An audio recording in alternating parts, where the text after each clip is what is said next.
Allez, on passe à notre focus de ce dimanche soir. Et pour démarrer, nous voulions d'abord dresser un état des lieux. 31 pays africains criminalisent encore les relations homosexuelles. Dans certains États, les peines vont jusqu'à la prison à vie, voire la peine de mort.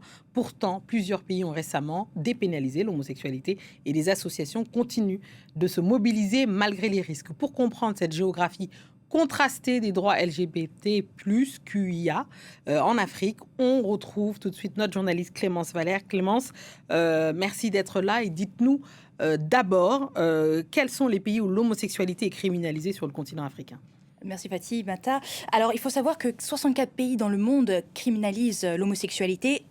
L'Afrique contient près de la moitié de ce chiffre avec 31 pays et 4 d'entre eux ont des dispositions dans leur code pénal condamnant à mort les personnes reconnues coupables d'actes homosexuels.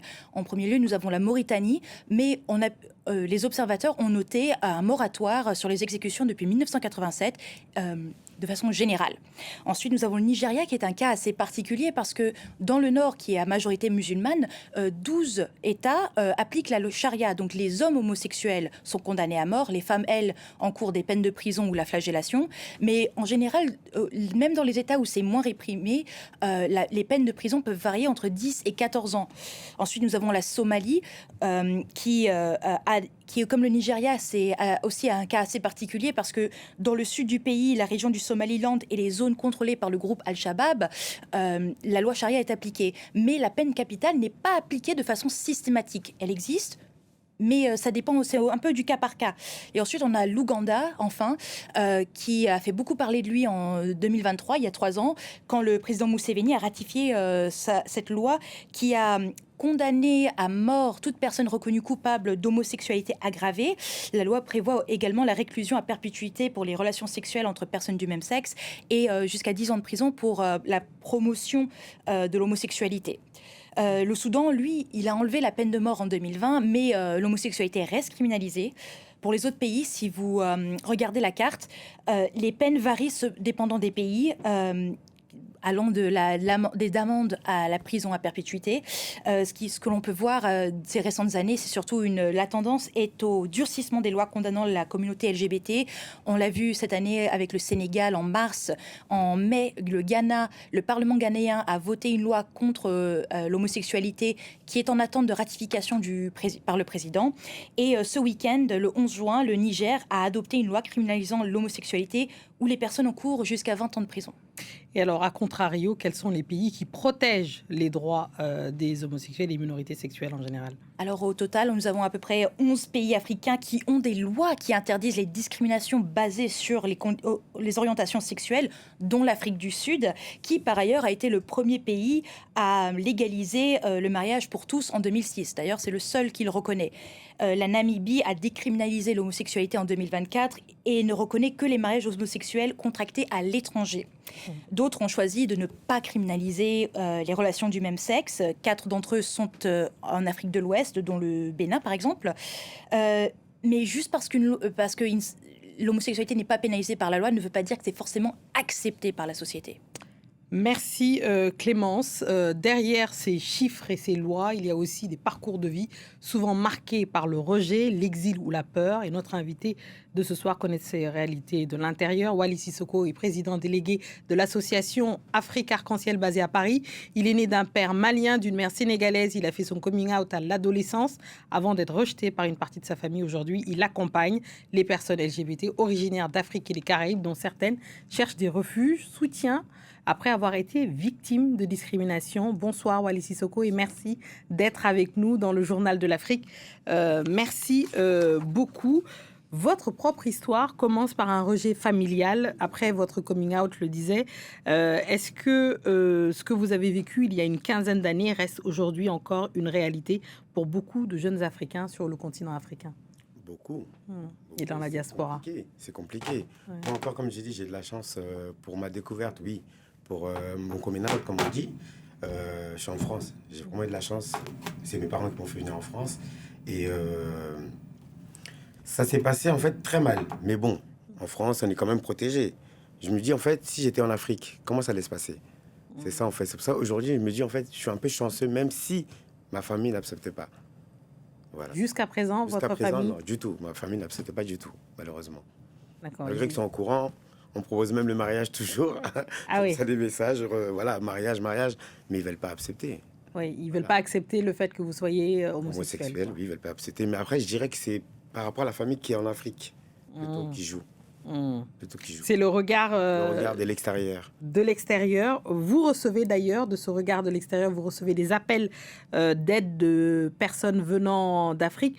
Notamment, on a vu évidemment avec le durcissement de la loi, notamment au Sénégal. Oui. De quoi parlent-elles le plus souvent, ces gens-là? Est-ce qu'ils parlent de violence, de menaces, de difficultés administratives ou simplement d'isolement? De quoi est-ce qu'elles vous parlent? Bah déjà, quand tu reçois des messages, par exemple sur Instagram, sur nos réseaux, Facebook, Instagram, par mail, même on appelle quelqu'un qui est en Afrique, au Sénégal, qui te dit oui, aide-moi s'il te plaît à quitter le pays. C'est pas facile, comme je leur dis. En fait, la première chose qu'on leur dit, en fait, exactement, c'est si tu as un ami, par exemple, qui reçoit, qui peut t'héberger tranquillement, loin de la famille, comme ça tu restes caché là-bas, ou si tu as vraiment les moyens. Voilà, tu vas dans un petit pays à côté, mais après, c'est pas facile. La majorité des homosexuels qui sont, par exemple, au Sénégal, ils vont tous se cacher au Maroc, on le sait tous. Voilà, et c'est pas facile. Et au Maroc aussi, ils n'ont pas trop la liberté. Du coup, après, si tu as vraiment les moyens et que tu as une grosse tête, on va dire, ou tu es artiste, des trucs comme ça, tu peux obtenir un visa pour rentrer en France. Mais si tu n'as pas tout ça, tu vas faire quoi? Tu n'as pas le choix. Tu vas passer par la mer. Malheureusement, il y en a beaucoup qui meurent dedans.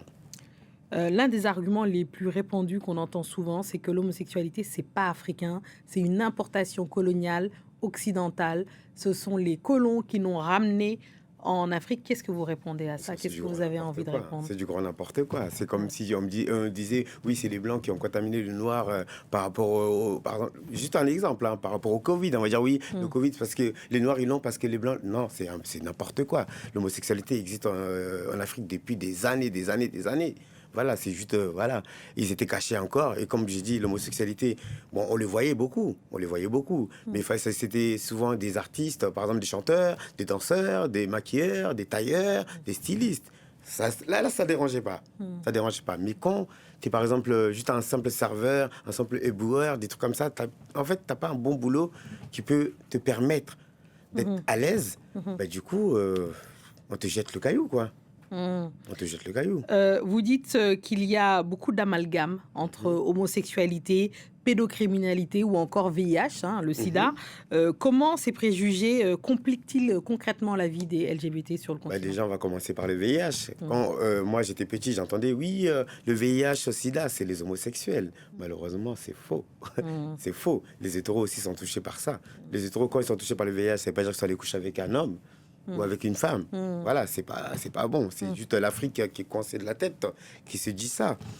Après, tout ce qui est pédocriminalité, c'est ça que vous m'avez dit? Oui, pédocriminalité, parce qu'on a parlé justement en préparant l'émission du fait que ce qui avait mis le feu aux poudres, en tout cas, qui a précipité la loi au Sénégal, c'était ce fait divers extrêmement grave de pédocriminalité. Et vous pensez que justement, le fait est qu'on fait beaucoup l'amalgame entre ces deux-là. Ça a accéléré. Voilà. Et qu'un pédophile n'est pas un homosexuel. Enfin, c'est deux sujets qu'on... Ça n'a rien à voir. Ils savent très bien, mais ils font juste semblant.